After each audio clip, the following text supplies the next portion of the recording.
Evangelho de Lucas, capítulo 1, versículo de número 39.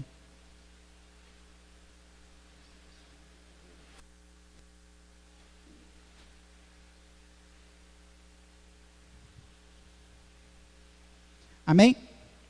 Lucas 1, 39, diz assim: Naqueles dias, dispôs-se Maria e foi apressadamente à região montanhosa em uma cidade de Judá. Entrou na casa de Zacarias e saudou a Isabel.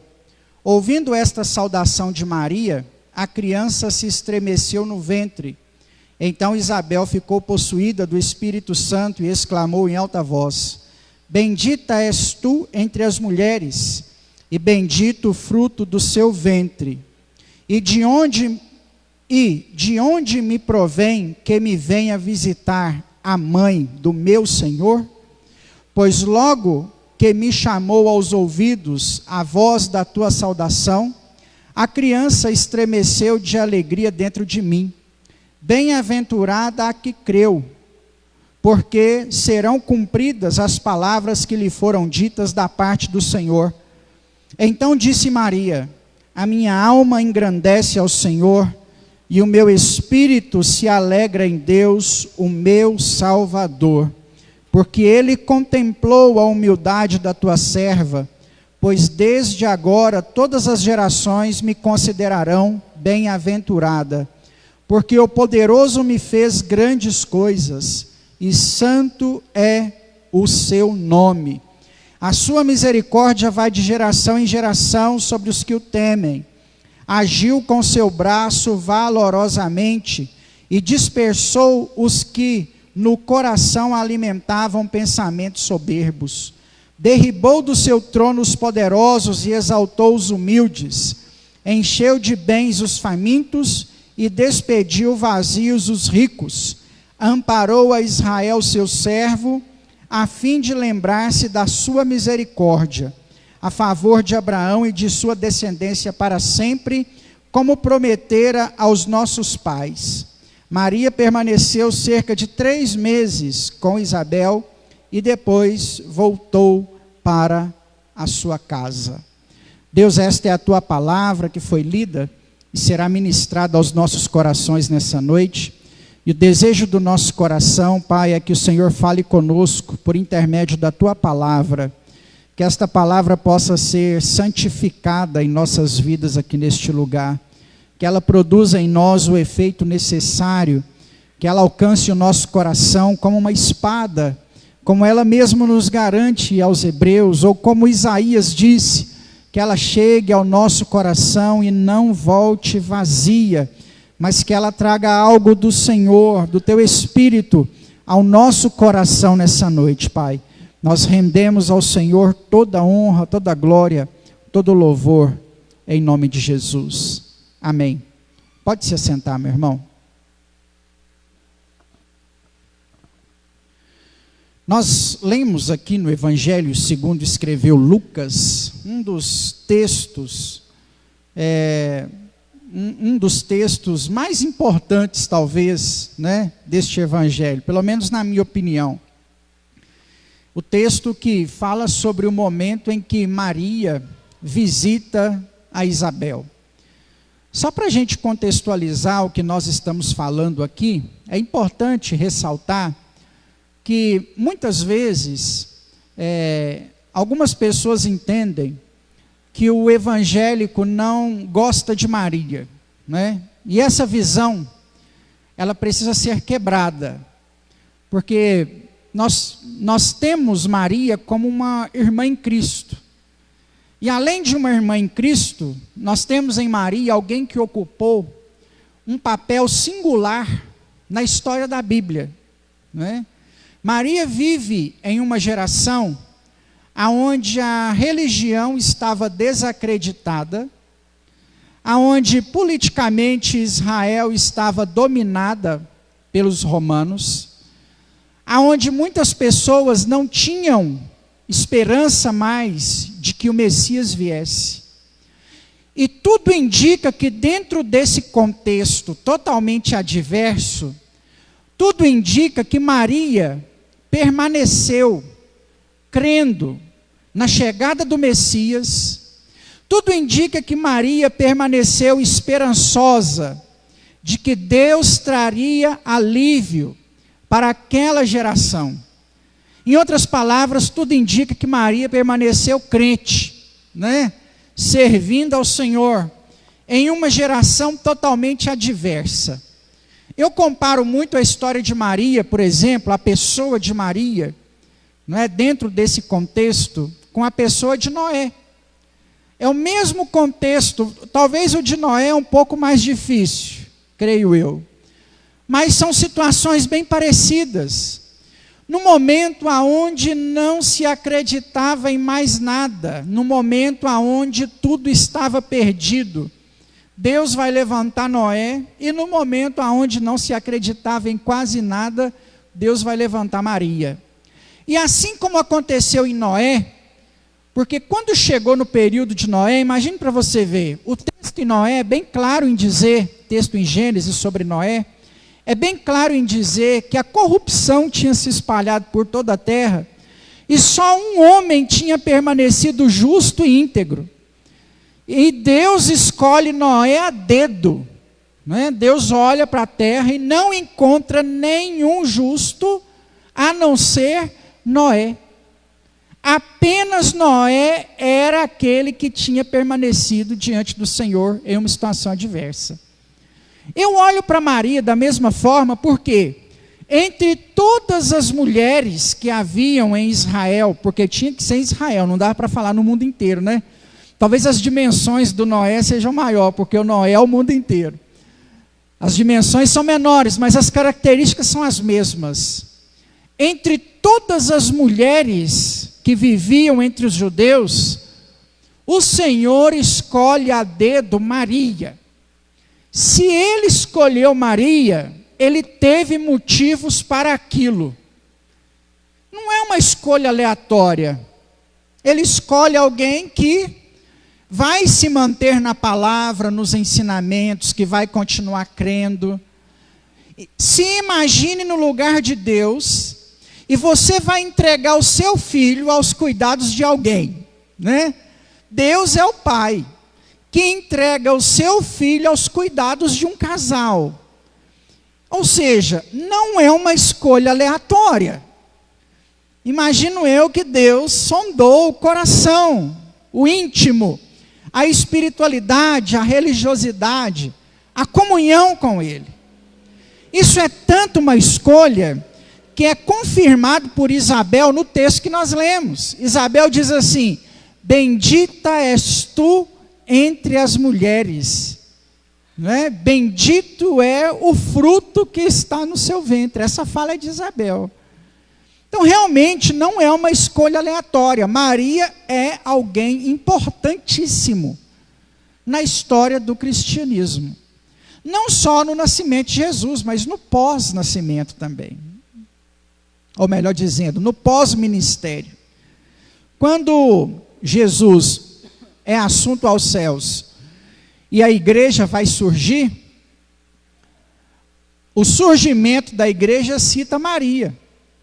Entre os apóstolos, entre os primeiros cristãos, ajudando na obra de evangelismo, ajudando nas grandes comissões, talvez nas viagens missionárias, talvez aconselhando, talvez discipulando as pessoas que se convertiam ao cristianismo naquela época.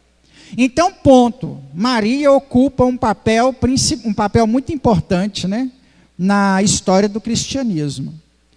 O que nós entendemos enquanto cristãos protestantes ou evangélicos, né, ou batistas, é que a veneração, a adoração, o culto, o louvor, a Bíblia nos ensina que deve ser prestado apenas a Deus. O erro não está na Maria. O erro está na história da igreja, que depois do século IV, começou a dar louvores, adoração e veneração a Maria. Ela nunca pediu isso, né? Ela nunca esperou isso. Não era esse o propósito. imagino eu que por artimanha do inimigo, na tentativa de tirar os olhos da igreja do Senhor, o inimigo colocou não só Maria, mas colocou outros fatores, outras estrelas, para que a igreja deixasse de olhar para Jesus e começasse a se distrair com essas outras coisas. Então, ou seja, Maria é alguém importante na história do cristianismo e na vida de Jesus. A sua história tem que ser respeitada e é uma linda história, uma das mais lindas das páginas de toda a Bíblia. Maria é uma mulher escolhida por Deus, ela só não deve ser adorada, porque o primeiro mandamento diz que a adoração deve ser dada apenas a Deus, sem intermediário, sem intercessores. A nossa fala, principalmente depois da morte de Jesus, é direto com o trono da graça, né? Isso é um posicionamento, não significa que nós temos que falar mal da Maria, porque nós não temos o que falar da Maria. Nós não temos, muito pelo contrário, que é o que nós vamos fazer aqui nessa noite. Nós temos o que aprender com a sua história. E entre tantas coisas que nós podemos aprender com Maria, eu queria ressaltar algumas poucas que estão nas entrelinhas do texto de Lucas que nós acabamos de ler. Nós lemos a parte onde Maria já havia recebido a notícia de que ela estava grávida. Ela já tinha tido a sua DR com o José, né? E foi uma DR braba, né? Imagine você, o noivo, a casinha está quase pronta, o casamento está marcado, a mulher chega para você e fala assim: bem, estou grávida, né? E não é seu. É de quem? É do Espírito Santo. O José não acreditou nessa história, largou Maria, foi embora para casa, tentou fazer com que ela não tomasse fama de repudiada e acabou com o noivado e foi embora. E Deus tem que intervir na história. Um anjo aparece para José de madrugada e confirma: só ela está grávida, não é seu, é de Deus. Pega o menino, põe o nome de Jesus e cria, porque é uma tarefa que Deus está dando para vocês. E aí José volta, faz as pazes, resolve a DR e o casamento acontece, né? E aí ele inclusive esconde a gravidez até o casamento. E tem algo, eu não consigo ficar sem entrar nos dados teológicos, né? É o seguinte: imagine para você ver uma mulher grávida de quase 9 meses. E aí Herodes solta um recenseamento, que tem que ir na cidade natal para fazer o censo. Qual família em sã consciência deixaria uma mulher prestes a ganhar bebê sair de casa para uma viagem longa? Ninguém deixaria. Você está doida? Era direito dela permanecer, porque ela estava grávida. Por que ela vai? Porque para a família ela está de menos meses. O casamento foi apressado, eles esconderam a história, e era para esconder mesmo, né? Aí ela sai grávida, só que para a família ela não está prestes a ganhar. Para a família eles vão ir, vão fazer o censo, vão voltar e vai dar tempo do menino nascer. Para a família o bebê nasceu prematuro, mas não nasceu. Foi porque eles tiveram que controlar essa história para que o José não ficasse mal no negócio.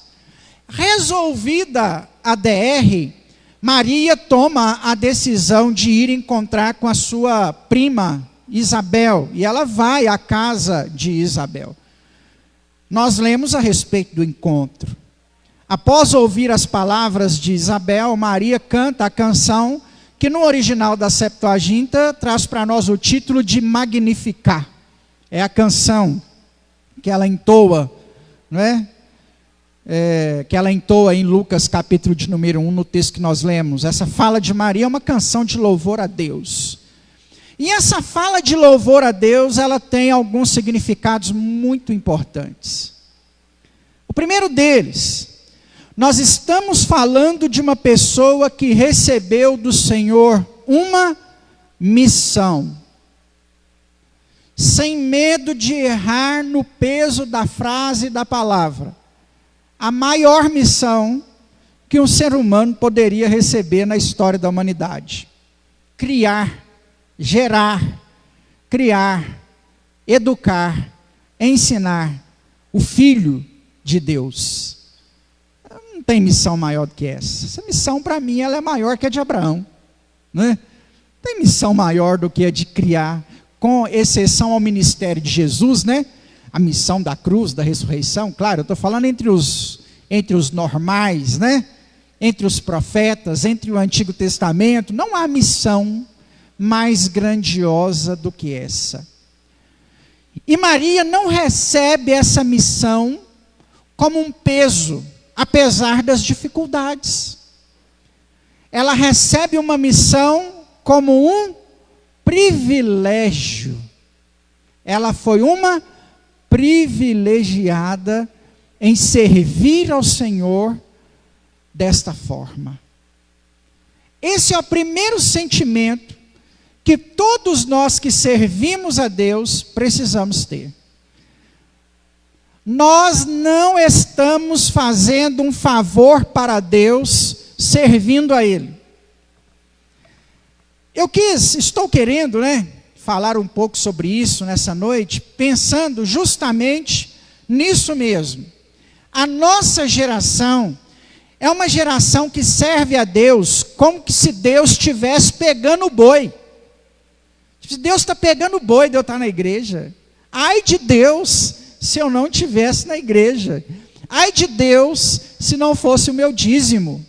Ai de Deus se não fosse a ajuda que eu dou. Se não é o trabalho que eu faço. Servir a Deus para nós não é, meu irmão, um favor que nós fazemos a Deus. É um privilégio que Ele nos concedeu. E a chamada de Deus para todos nós é para servirmos a Ele. Desde o Antigo, isso não é só do Novo, desde o Antigo Testamento, quando Deus chama, é para que nós possamos servi-lo de alguma forma. E o servir a Deus precisa ser com alegria. Salmo 100, eu mandei no áudio aos irmãos hoje pela manhã, Celebrai com júbilo ao Senhor todos os moradores da terra. Servir ao Senhor com alegria. Vir à igreja, meu irmão, não é um favor que você faz a Deus, é um privilégio que Ele te deu. Dobrar os seus joelhos no chão para orar em casa não é um favor.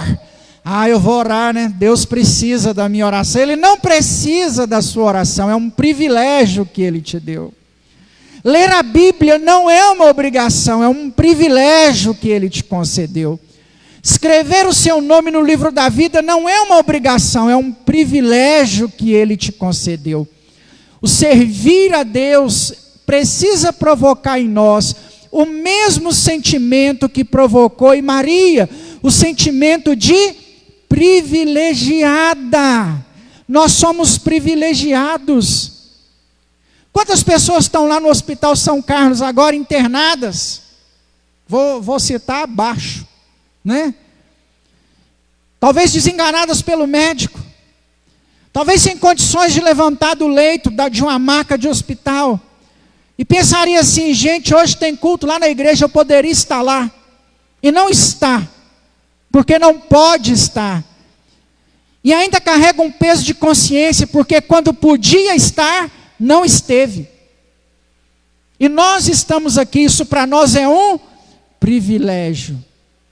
Quantas pessoas cometeram bobeira na vida, foram presas, e hoje estão dentro da cadeia, mesmo com a mulher do lado de fora da cadeia recebendo R$2.200, mesmo ele comendo marmitex, onde é feito concurso para ver quem cozinha melhor para fornecer a comida para a cadeia, mesmo estando lá trancado sem ter que ficar virando concreto, trabalhando de servente pedreiro nesse sol quente que está fazendo, a pessoa está lá dentro achando ruim. Por que ela está lá achando ruim? Porque ela queria estar em outros lugares. Quantos estão presos nesse momento e já passaram por igrejas e gostariam assim: hoje é quinta-feira, eu podia estar na igreja e não posso, porque fiz bobeira na minha vida. Mas nós podemos, isso para nós é um privilégio. Nós vivemos numa geração onde as pessoas muitas vezes estão na igreja para agradar o pastor. Vou na igreja porque senão o pastor não vai me ver lá. O pastor vai pensar se ele não me vê lá, né? Tadinho daquele pastor, a igreja vazia, vou lá encher uma cadeira lá para ele. Tem nada para me fazer mesmo. Ou então aquele sacrifício, né? Vou ter que deixar os trinques em casa, ir lá para aquela igreja. Irmãos, estar na igreja para nós não é um favor que nós prestamos a ninguém. É um privilégio. Se está arrastado para você, revise os seus conceitos espirituais. Tem algo errado. Sabe qual é o nosso sentimento? Precisa ser o nosso sentimento? Que maravilha, hoje é dia de servir a Deus. Hoje é dia de estar no culto. Hoje é dia de ir à casa de Deus. Aleluia. Eu disse que os exemplos que eu citei são rasos, porque os exemplos mais profundos nós não entendemos. Por isso que eu parei de citar às vezes na igreja. Nós não entendemos. Você não entende um missionário, um crente, que está lá em Marrocos agora, e gostaria de ter uma página da Bíblia para ler, e não pode. Nós não entendemos essa perseguição, nós não sofremos ela aqui. Você não tem ideia o que um cristão que está trabalhando lá no Iraque, não pode nem falar que é crente. Gostaria de estar numa igreja, e ele não pode nem falar que é cristão, porque senão ele é condenado à morte. Ah, irmãos, nós somos privilegiados demais. Somos muito privilegiados. Na Arábia Saudita, em países árabes, o nome Jesus não pode ser pronunciado. Você sabia disso? Uma afronta aconteceu o ano passado, né? Quando o Neymar foi vendido a um time da Arábia Saudita, ele se apresentou ao time com um crucifixo dourado. Foi uma exigência de contrato. Entre aspas, um capricho do Neymar, talvez uma atitude cristã boa, entre tantas coisas não tão boas que talvez ele exemplifica, né? Foi uma exigência, mas aquilo não pode acontecer em hipótese alguma. É proibido mencionar o nome Jesus. Aí muitas vezes nós não vemos a igreja para assistir Terra e Paixão. Muitas vezes nós não viemos à igreja para assistir Chiquitita no SBT. Muitas vezes a gente não vem à igreja por causa do Big Brother Brasil, se bem que é mais tarde, né? A gente não vem à igreja por causa da série que nós estamos assistindo no Netflix. A gente não vem à igreja porque pensa que o pastor prega a mesma coisa. A gente não vem à igreja porque, o que eu vou fazer na igreja quinta-feira? Para nós, irmãos, estar aqui, o primeiro sentimento precisa ser o de privilégio em servir a Deus. O segundo é o sentimento de gratidão. O sentimento de Maria não é aquele sentimento de peso. É o sentimento, junto com o privilégio, é o sentimento de ser grato a Deus pela oportunidade. Você já agradeceu ao Senhor por Ele ter te escolhido, te separado? Você já agradeceu a Deus pelos seus pecados serem perdoados? Você já agradeceu a Deus pela salvação da sua alma? Porque antes você estava condenado ao inferno, e agora você está destinado ao céu. Você já agradeceu a Deus por isso? O diabo tenta colocar no nosso coração para a gente só reclamar. Ah, eu ganho pouco. Ah, a porta não abriu. Ah, o resultado do exame deu positivo. Ah, o carro estragou. Ah, a bicicleta furou o pneu. Ah, a pessoa está me perseguindo lá no meu local de trabalho. E o dia inteiro você não para falar assim, obrigado, Senhor. Porque a tempestade de hoje foi grande. Mas eu sei que o Senhor estava no barco o tempo todo. Obrigado, Senhor. Aleluia. Sentimento de gratidão, irmãos. Em servir a Deus. Em estar na presença do Senhor. O nosso culto é um servir. A nossa vida é um servir. Não pense você que essa fala vale só para quem faz alguma coisa na igreja. Não, irmãos, nós somos chamados para servir. Servir fazendo alguma coisa na igreja. Mas antes disso, servir com o nosso louvor. Servir com a palavra sendo pregada. Servir com a nossa adoração. Servir com a nossa vida. Olha o conselho de Paulo aos Romanos, capítulo 12, versículo de número 1.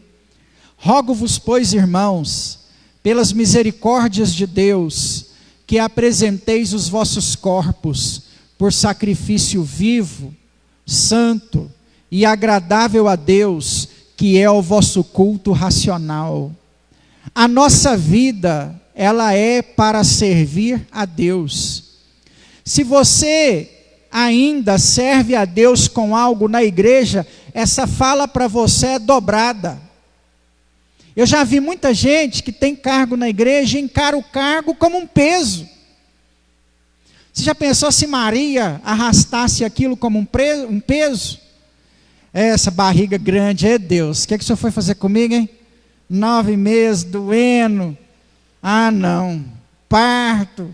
Menino chorando. Ou você acha que Jesus não deu febre, né? Não deu sapinho na boca, não assou a virilha. Jesus foi um bebê normal, teve tudo isso. Precisou levar ao médico. Foi uma criança normal. Caiu, fez bagunça. Não uma bagunça que fosse pecado, né? Porque ele não pecou, mas alguma bagunça ele fez. Você já pensou se Maria arrastasse isso como um peso? Deus te confiou algo para fazer e é um peso. Ai, misericórdia, quinta-feira, o louvor, eu tenho que ir lá fazer. Ah, não aguento isso mais. Vou lá, porque senão o pastor tem que fazer tudo. Deixa eu ajudar aquele pastor. Servir a Deus para nós não pode ter um sentimento de peso. Você tem que se sentir grato. Ah, meu irmão, Deus podia ter chamado o Roberto Carlos para cantar. Ele chamou você. Tinha vozes melhores do que a sua.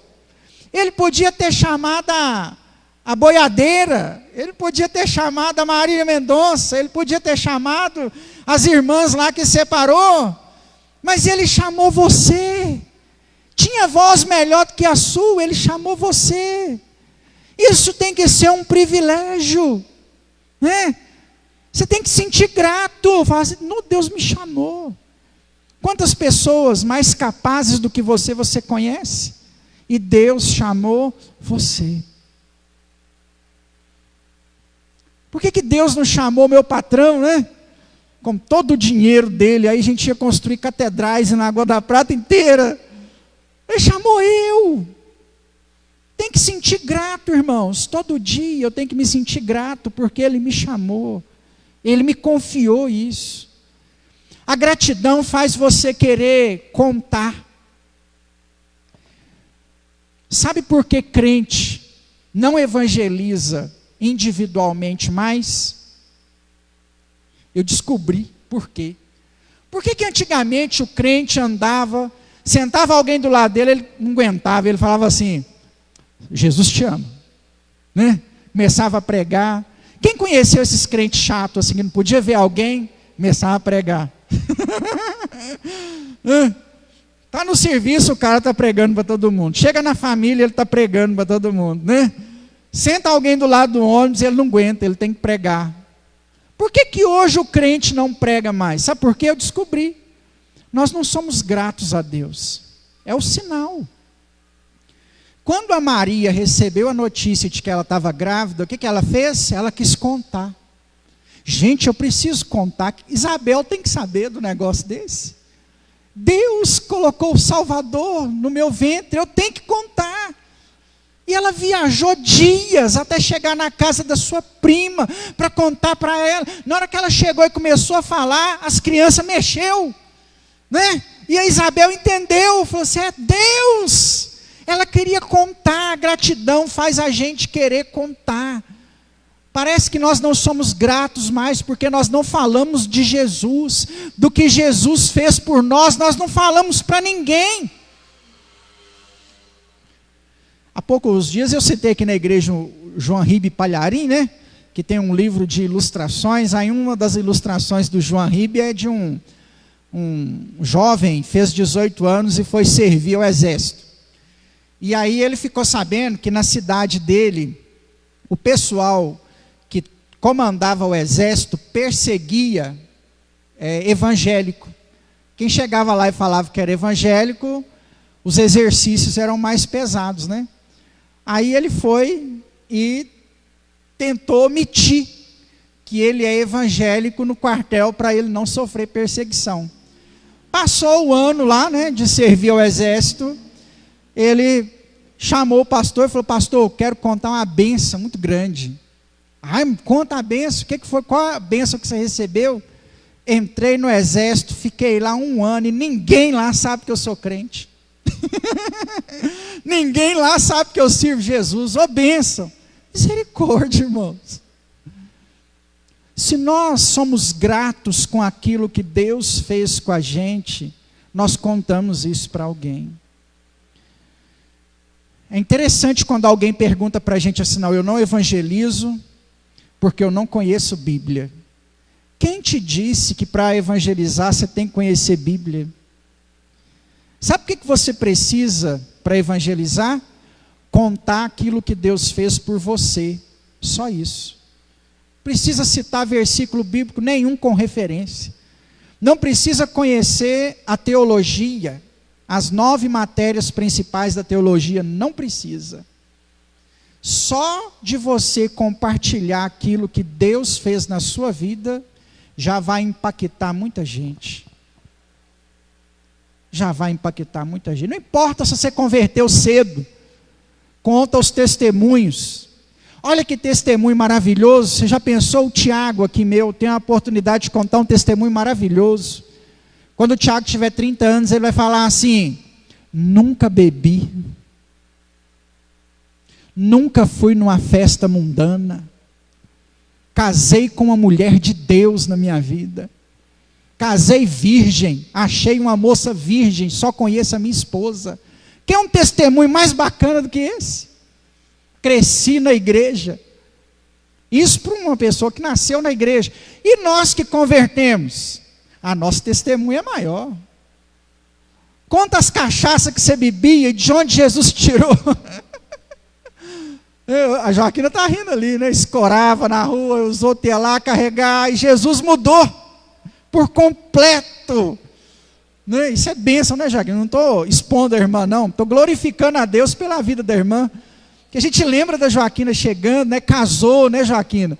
Arrumou o serviço na prefeitura. Quantos de nós saímos das drogas? Gente, Jesus te libertou de coisa grande. Você não é grato por isso para falar para alguém assim: Ele fez. Quantos casamentos Ele restaurou entre nós? Irmãos, nós temos muita coisa para ser grato a Deus, e a gente devia estar contando aquilo que Jesus fez por nós. Isso é sinal de gratidão, privilégio, gratidão. São sentimentos que nós encontramos na hora que Maria recebeu uma missão. Eu tenho que contar para alguém. Eu tenho que falar para alguém. Terceiro sentimento, já caminhando para o final, é o sentimento de exaltação a Deus. O fato de ter recebido aquela missão fez com que Maria enaltecesse aquele que o chamou. Já viu quando alguém te pede para fazer alguma coisa e você não gosta, né? E infelizmente às vezes isso acontece na igreja também. Às vezes, vão lavar a igreja? Pastor, chamou para lavar essa igreja aqui depois dessa festa, coxinha, bolo, pisado, igual acontece aqui na igreja sempre. Né? Só pisa, parece que a pessoa joga o bolo no chão e pisa, né? E depois vai embora, não quer saber como que vai limpar, né? Aí você chama a pessoa: esse pastor miserável me chamou para limpar essa igreja aqui. Não, Maria enalteceu a Deus por ter recebido a missão de servir. A minha alma engrandece ao Senhor, o meu espírito se alegra em Deus, o meu Salvador. irmãos, nessa missão nós temos que enaltecer Deus, engrandecer o Senhor, dar a glória para Ele. O cântico Magnificar, todos concordam que se resume em uma frase: Ele é santo.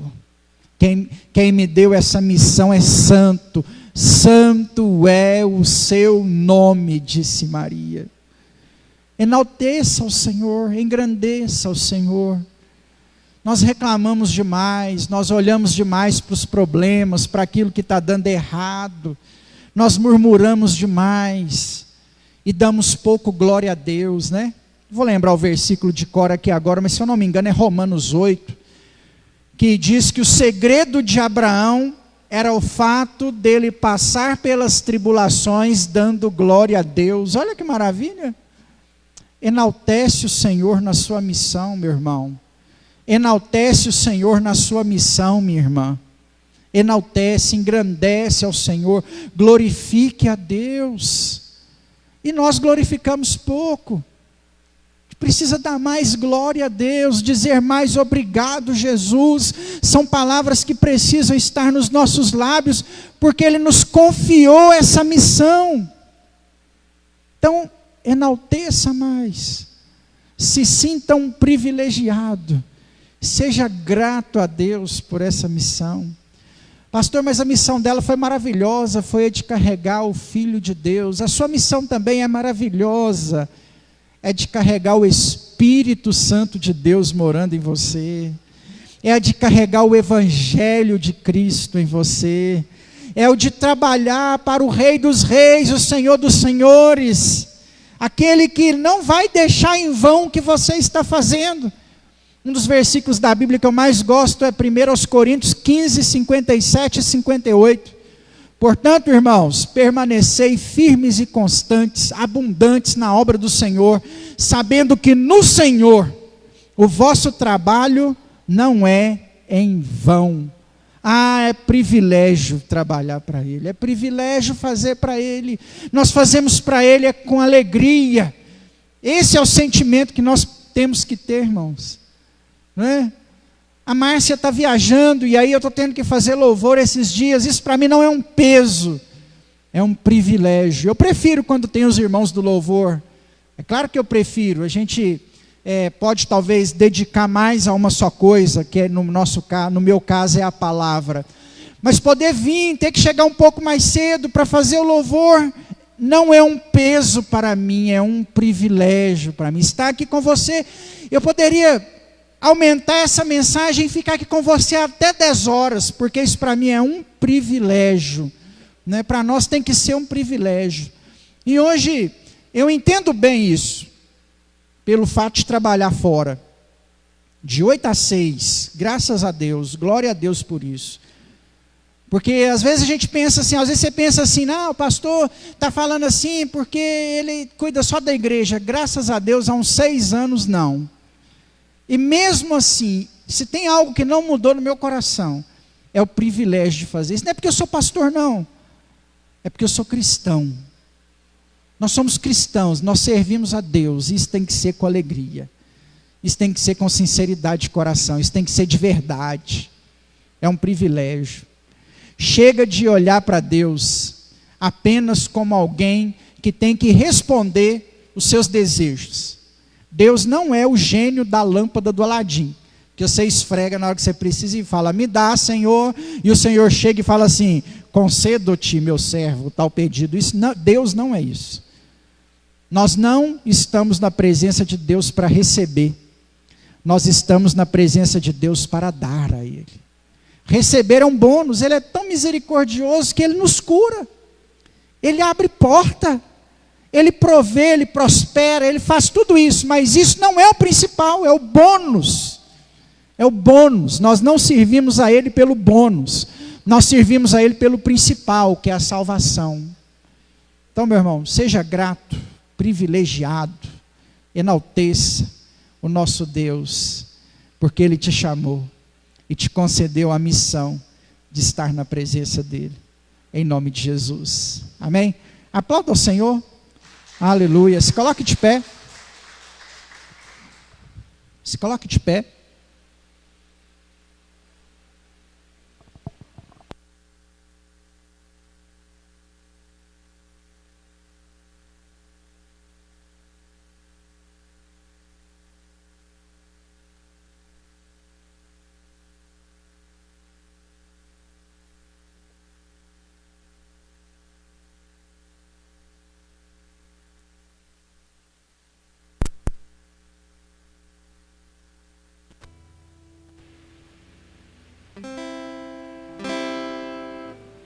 Glória a Deus.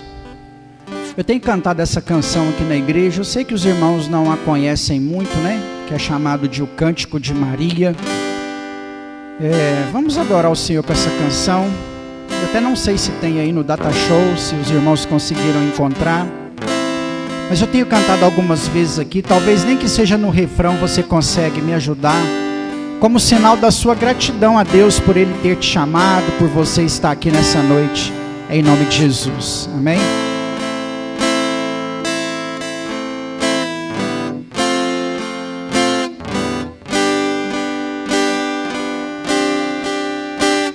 Minha alma engrandece ao Senhor. Meu espírito se alegra em Deus, meu Salvador, pois com poder tem feito grandes coisas e com misericórdia tem demonstrado amor. Santo, Santo, Santo é o Senhor. Santo, meu Deus é santo,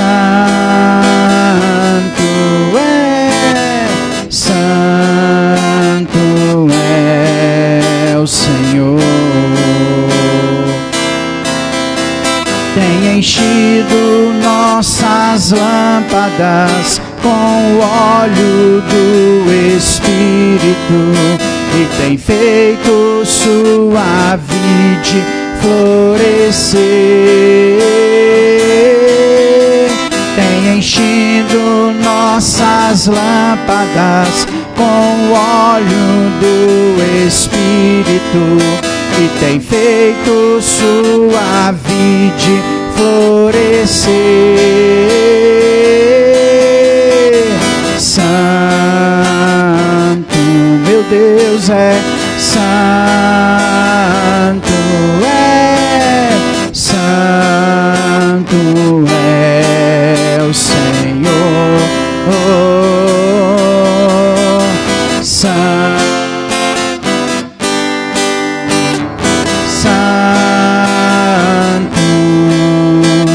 santo é o Senhor. Tem enchido nossas lâmpadas com o óleo do Espírito e tem feito sua vide florescer. Tem enchido nossas lâmpadas com o óleo do Espírito e tem feito sua vide florescer. Santo, santo, santo é o Senhor. Santo, santo, santo é o Senhor. Santo é o Senhor. Obrigado, Senhor, por estarmos aqui nessa noite. Aplauda Ele, meu irmão.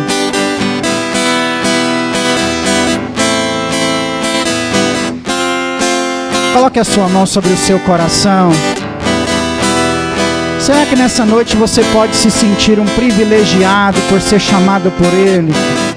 Será que nessa noite você pode ser grato por tudo aquilo que Ele tem feito por você? Será que nessa noite você pode enaltecê-lo pelas bênçãos dele sobre a sua vida? Oh Deus, obrigado pela missão que o Senhor nos confiou. Obrigado pela missão que o Senhor nos concedeu. Obrigado pela graça que nos alcançou. Obrigado pelo teu perdão. Obrigado pelo teu lavar regenerador sobre as nossas vidas. Nós somos gratos ao Senhor, ó Pai, nessa noite. Em nome de Jesus, obrigado, Senhor, aleluia. Nós te agradecemos por esse culto, por esse momento de louvor, de adoração na tua presença. Obrigado, Deus, por tudo que o Senhor tem feito sobre as nossas vidas. Recebe o nosso louvor, recebe a nossa adoração, recebe o nosso servir ao Senhor nessa noite, Pai, em nome de Jesus, amém. Que o Senhor te abençoe e te guarde, que o Senhor resplandeça sobre ti o teu rosto e tenha misericórdia de ti. Que sobre ti o Senhor levante o rosto dele, meu irmão, e te dê a paz, em nome de Jesus. Cumprimente seu irmão da esquerda, da direita, com a graça e a paz do Senhor. Quero dizer aos nossos visitantes que vocês são bem-vindos sempre, amém? Não saia daqui sem cumprimentar os nossos visitantes, em nome de Jesus. Deus abençoe os irmãos.